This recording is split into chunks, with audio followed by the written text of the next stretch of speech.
In today's episode, we're going to be talking about fabulous New Jersey and how it's not quite as awful as me and most other people think that it is. This episode brought to you by the Tourism Department of New Jersey. Ah!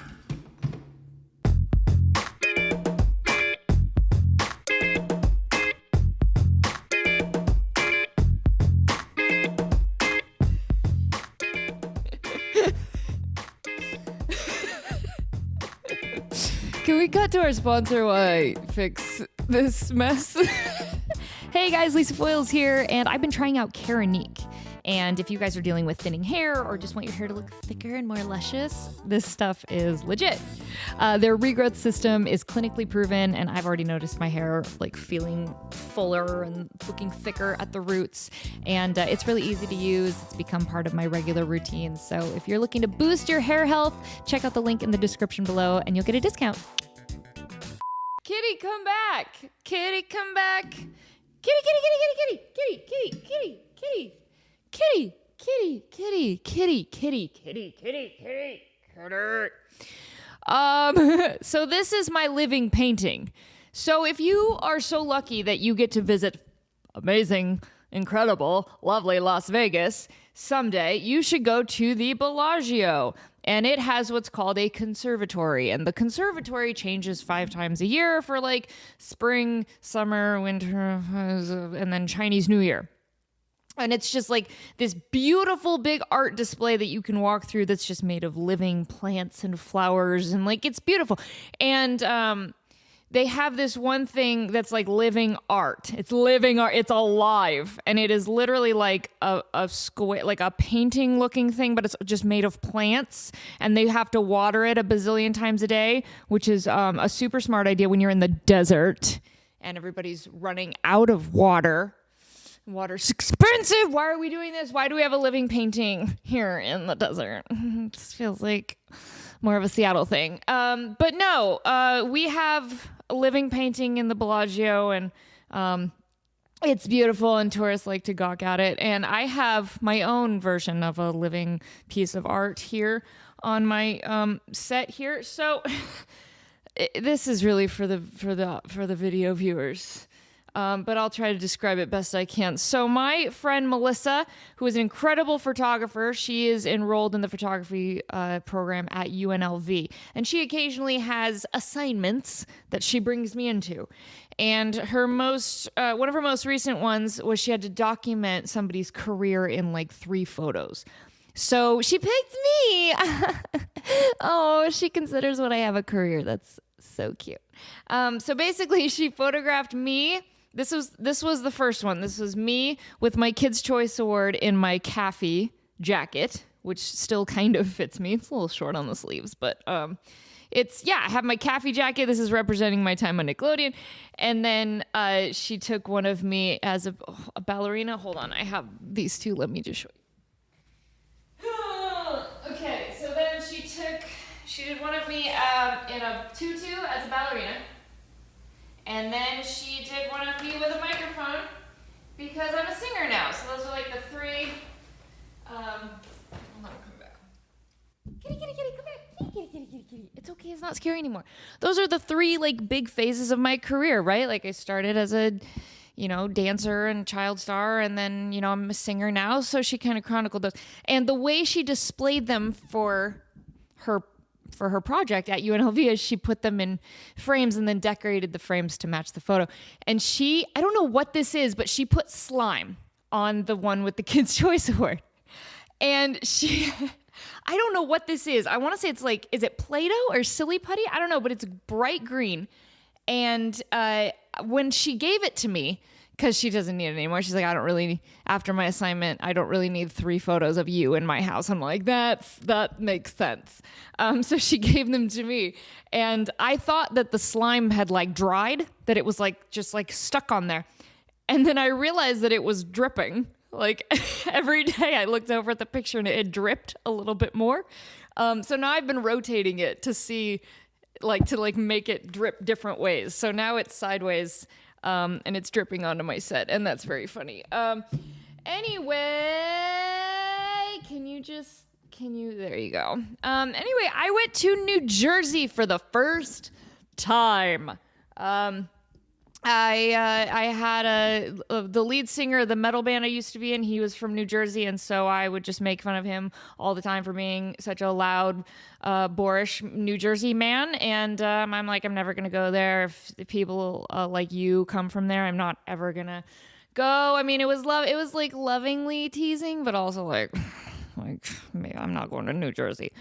Not going to New Jersey unless I have a good reason, and I had a great reason. So me and Josh Server, also from all that, the original seasons, we both got to cameo appearance. We got to appear cameoically. Is that a word? We got to do a cameo. We got to do a guest spot in this indie movie called The Movie Life. And as you know, with indie movies, I have no idea how long this is going to take to come out. Could be years, could be never. I don't know, right? Like we're just gonna let them take as long as they need to create their art, because that is what they're creating. They're creating art, and in this world of AI, we need to celebrate people who go out of their way and do passion projects like this. Like we're keeping humanity alive with people like this who are just working 20 hours a day, long hours on set, and, it's always going over budget, and things are going wrong, and, you never have enough PAs and never have enough people to help. And it's just, locations fall through and wardrobe rips, and it's like you don't have the budget of a Universal Studios picture, right? You're just like, maybe your friend's mom is funding it. It's just what they're doing is really cool. But there was a part of me that was like, I don't know these people, right? Like they just kind of called me and they're like, hey, we want you to be in this movie, and we're going to fly you here, and we're going to put you up in a hotel, and then you're going to do your scene, and then we're going to fly you home. And I was like, cool. And then after I said yes, I was like, what did I just agree to? Like I hadn't even read my scene yet. That's not true. I did wait to like get more information before I agreed, and I talked to Sean about it, and we went back and forth and everything. But we ultimately agreed that like these seem like very nice people. I've never met them, but they seem like very nice people, and this looks like a really fun comedic scene where not only do I get to play a fun little character, Clint Howard is playing my father. Clint Howard is Ron Howard's brother. And he was in two of my favorite pieces of media of all time. He was in The Grinch with Jim Carrey, which I say what you want. I think it's one of the greatest Christmas movies ever made. I'm obsessed with it. I think it's my favorite Christmas movie. And he was in Arrested Development, among so many other things. Like he's in Star Wars, like all these other things. But to me, those are like my two favorite things he's done. He was the guy in the tree. On Arrested Development, where they were trying to cut down the tree, and he's like, no, and he like planted up there. It's one of the staircase, the stair car episodes. It's when they had the stair car. So he was playing my father. So I'm like, wait, I get to like go do the scene in a movie and meet Clint Howard. Like this is awesome. But I don't do things by myself very often anymore. I have a family and kids and a husband, and it just kind of, naturally I'm doing things with them all the time. In fact, I'm very rarely even by myself. Like, Sean is usually working from home, which I love. And now it's summer, so the kids are always at home, which is, I love sometimes. But, I grew up a very private person. Like I love my alone time. And that just kind of goes out the window when you have a family. And I'm not saying that's bad. It's just the way things change. So, it was kind of exciting that I got to like fly all the way across the country all by myself and just kind of be on my own. And it's like a 5-hour flight there. And then I was going to get picked up by someone. And then that someone was going to drive me 2 hours to set, the area where we were going to be filming, to my hotel room. Again, trusting these people I've never met. I don't know. All I know is the person picking me up is named Lisa. So I'm like, obviously trustworthy. All Lisas are trustworthy. Duh. Flew all the way out there. Not really sure what to expect. Got picked up by Lisa. She's lovely. She's very New Jersey. And we had a great chat for 2 hours as she drove me to a place called Wildwood. And there are no woods. There's no woods. Like, I didn't really see a forest. It's more of a beach town. We did go through trees on the way there. But once I got there, I'm like, this is really more of like a coastal beach type of thing. I wouldn't really call it a wooded area. But you do you, New Jersey. Who am I to argue with you? I'm representing West Coast over here. West Coast. So we're driving into this town, and it's kind of like evening, right? Early evening. And everything has been smooth so far. But we're going through the streets of this town, which is very retro, like you can, the paint on the side of the buildings is very faded 80s. It's very like faded pinks, faded oranges, right? Like faded lime greens. And then like all the writing and the text, or sorry, the font for a lot of these businesses leans very Vegas, actually. Like there's a couple hotels that had the same font as the Sands and Bellagio. And I'm like, oh, I see what they're trying to do here. And it was a very cute little town, but there were no people. There were no people. There were no people. There were no people. It feels like to be considered a town, you need people, right? Buildings, people, that's a town. Maybe a water source. I don't know. We don't really have one here in Vegas, but buildings, people, you got a town. I'm seeing the buildings. I'm not seeing the people. Like, it's eerie. It's creepy. It's starting to get, that's what I'm starting to think like, okay. I'm not saying that this group of people that I've never met that I agreed to fly all the way out to across the country to meet, I'm not saying that they're going to murder me. I'm just saying they could. What a better place. I'm just saying if they did want to murder me, this is a really great situation for them. I haven't seen a soul. I haven't seen anyone. This is just a Scooby-Doo ghost town. Like Old Man Smithers is going to be causing ruckus around every corner. Like this is Old Man Smithers this is how I die. This is how I die. I'm an unfortunate victim. The Scooby-Doo gang shows up and they get this guy and they pull his mask off and they're like, Old Man Smithers. And he's like, get away from the tool for you meddling kids. And then everything's great except that I'm dead, right? Like everything's great. They caught Old Man Smithers, the Scooby-Doo, the Mystery Machine gang. What are they? The Mystery Gang? What's their gang name? They're like a gang. They're a gang name. The Mystery Squad. I don't know. Anyway, the Scooby-Doo cast. They're like, yay, we did it. Oh, Scooby, you want a Scooby snack? Scooby, zoinks into the whole thing. And they're like, yeah. And the episode ends and everything's great except that I'm dead. Except that I am dead and they pushed my body off a dock and I am at the bottom of a New Jersey ocean, which is not really where I wanted to die. Really wanted a West Coast death. Not an East Coast death. I want a West Coast death, please.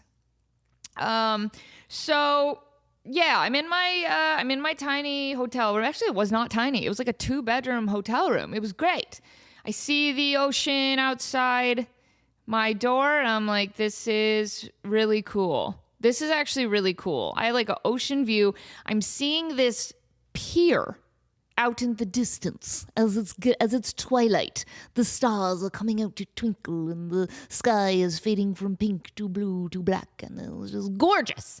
And I'm seeing this really cool boardwalk out in the distance had like roller coasters on it. Has like roller coasters and a Ferris wheel. I'm like, this is so awesome. So I sleep for 20 hours or something. I sleep so long. I have one of those bodies that needs sleep and will sleep as long as I allow it to. At no point do I wake up after any amount of sleep feeling like I got enough sleep. I'm telling you, I had a really late call time. My call time was the following day at 9 p.m. So I had the whole day to sleep. And I'm telling you, I think I slept like 11 hours. And I woke up and I was like, I could do 3 more.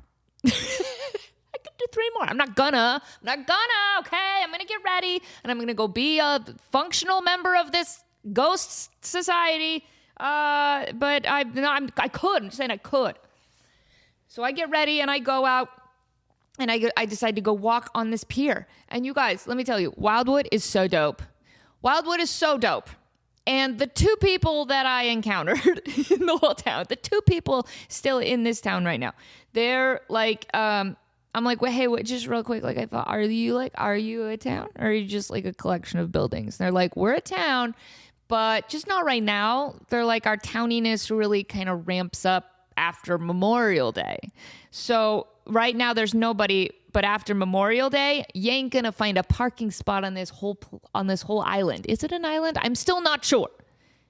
I don't know. I feel like a couple people said island, but is it an island? Was it just coastal? I don't know. I was too worried about not getting murdered. Okay.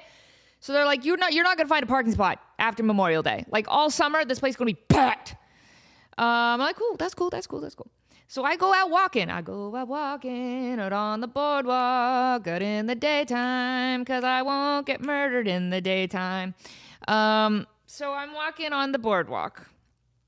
And again, there's so few people. The people that I do see are the shop owners of just like a couple of shops, just like painting and repairing, like getting ready for the big summer rush that is supposedly coming.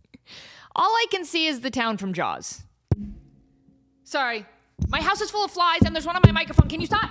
My house is full of flies. Tiny flies. They're not fruit flies, so I don't know where they're coming from. But some kind of fly colony hatched, and there's just little flies everywhere.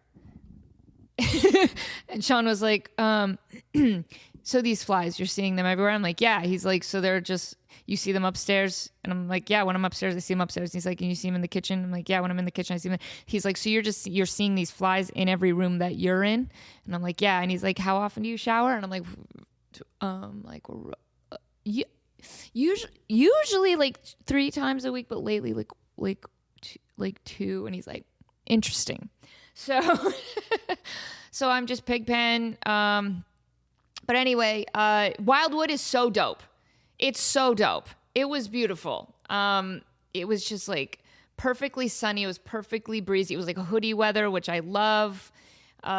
This boardwalk just goes on for a couple miles, and every mile mark, there's like another like theme park right on the water. It is so cool. So I have no idea where this is in Jersey because I didn't look at a map. I just kind of got in the car with a stranger and just went. I just went. And I think I went south. I think I went south from Newark. Flew into Newark, drove south 2 hours. I think, is that right? I don't know. But yeah, it was really, really cool. And I'm glad that I went because now like I got this cool picture of New Jersey in my brain. I didn't realize how little I knew about New Jersey because when I was telling people, hey, I'm going to shoot this movie in New Jersey, they're like, oh, where in New Jersey? And I'm like, I'm not sure. And they're like, which city? And I'm like, I know there's cities in New Jersey, but I can't name one. I mean, eventually I found out that Newark was one of them, like what, Hoboken or something. But like before I knew the airport or anything, you were like, where in New Jersey? And I'm like, I just figured it was a New York situation where like New York is a city in New York. I thought New Jersey was like a city in New Jersey. And when you go to New Jersey, you just go to New Jersey. Like it's such a small, tiny little state. You're telling me there's like more than one city here? Like it's tiny.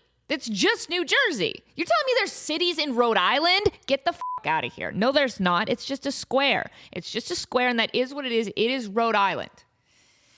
So, went to Wildwood. Now I know that's a town, air quotes, in New Jersey. And I had a great time. I would love to see it popping. I'd love to see it when it's full of people. But anyway, yeah, it went super cool. The whole trip, and went to when I was actually on set filming my scene, it was freezing. It was freezing. I was wearing the cutest dress ever that was provided by this little boutique. Oh my gosh, I gotta shout them out because they're so awesome. And I ended up buying 2 dresses from them. Lady Lanelle's Couture in North Palm Beach. Wait, no, that's Florida. That's not in New Jersey. Anyway, they have one in Jersey, and that's what I went. They dressed my character, and they put me in this very, very cute pink dress. And then I realized that I was filming at 2 a.m. in New Jersey in early May, and it's freezing. I was like shivering. I don't know how many calories I burned that night because I was shivering. Just, I started to feel like I had heart palpitations. I was so cold, waiting to go on, waiting for my scene. Like Clint Howard comes out and he does a little spiel, and then he announces me, and I come in like all dramatic. And I'm this very like rich, bratty woman, his daughter. But yeah, just like standing outside waiting for my cue, just like shivering. But that's what you do as an actor. As I was like, this is what I do. It's so easy to be like, I'm miserable, I'm cold, I don't want to be here, I want a coat. It's so easy to say that. But as an actor, and this comes from my Nickelodeon days, you just gotta like take a step back and realize what you're doing. Like, I'm shooting a movie, right? Like, I'm shooting a scene in a movie with Clint Howard, and like there's a whole production. Look at all these people who are here because they're passionate about this movie, and they wrote a part for me and then flew me all the way out here to like, yeah, I can be a little cold, okay? I'll be cold. That's fine. I'll be cold. This is dope. This is so awesome. There were so many times that I was uncomfortable on Nickelodeon, not in a weird way. I mean, like, I'm sitting in a bathtub full of dead fish and I'm freezing and I smell, right? That's not a comfortable place to be. That's not something I would choose to do on a mental health day. That is just somewhere I found myself because I was working for Nickelodeon. And it's very, very easy to be like grossed out by it. But I really early on like was able to put myself in a mindset of like, this is a really cool thing I'm doing. And I might never get to do this again. So like, I'm going to deal with these dead fish. Like every time we went up in a harness on all that, like the harness, like the diaper harness they put you in and they have to tighten it so that you don't fall out of it. Incredibly painful. For some reason, it just digs right into your hip bones, or at least for me, just dug right into my hip bones. And it hurt and it was painful. And sometimes I had to be in that harness for like over an hour, and it's just like excruciating. So at that point, it's just a mental game. You just have to convince yourself to be fine. And I can name so many times that I had to do that on Nickelodeon, and that has carried over into so many parts of my real life.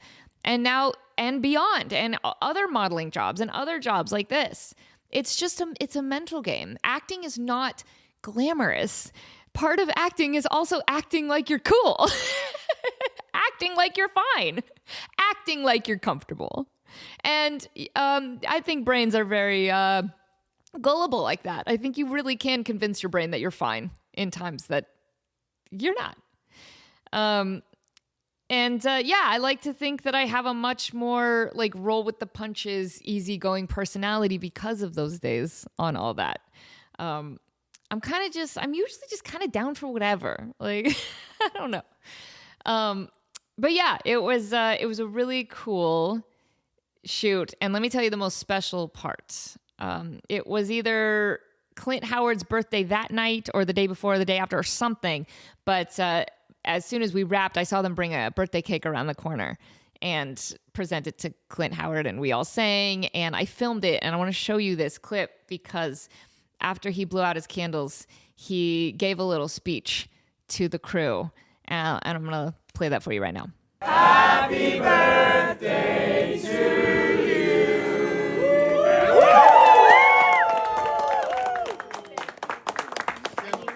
As far as the candles, you can fix it in post. You guys, this is down and dirty filmmaking, but it's at its best. Because you guys have as much energy as anybody, and I really appreciate it. You made it very comfortable for me, my wife, and Rafi. To come in here and do what we do. It's really appreciated, and I've heard a rumor that there might be another version of A Movie Life, a second one. So listen, I would certainly be honored to be a part of that. Yeah, so I could so easily go on and on about why that's so special and why things like that need to be said and why the art that people are doing on these indie films. Like this matters. It matters. I don't care if it's small time and 12 people see it, whatever. Like making art absolutely matters. And I could talk about that for another hour. I'm not going to, but I was reminded, it's like, things, but sometimes you gotta get that, you gotta see that meme come through your feed again, just to remind you of it. And I saw one come through my feed recently that was like, remember, before you can be great at anything, you have to be mediocre at that thing. And of course, I've heard that my whole life. It's like, yeah, obviously, but it's just good to hear it again. I'm trying to pick up guitar again. I never really got into my electric guitar. I got pretty good at acoustic, and I'm like, that's good enough. I'm just going to move on to the next thing. But I never really touched my electric that much. So I'm trying to get into it.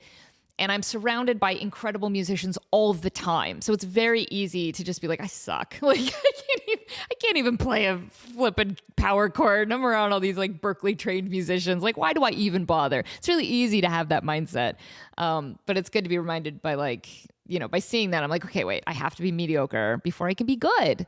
And I'm very mediocre right now, very mediocre. And I got to kind of sit in that, and I got to kind of enjoy it.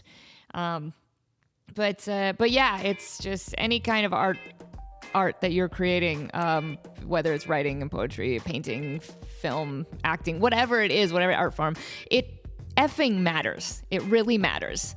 And even if you're mediocre now, you have to be mediocre before you can be great. That there is no avoiding that. There's no hopping over the mediocre step. You got to live in that mediocrity for a while and enjoy it. Don't beat yourself up over it. Enjoy it, because that is how you become great. So yeah, love you guys. Thank you guys so much for sticking with me with this podcast. Man, it is hard to do this weekly. So you're gonna get them when you get them. I think maybe once every 2 weeks. I'll do my best, guys. It's summer. I got a lot going on, but doing the podcast is important to me. So thank you for sticking around. Love you guys.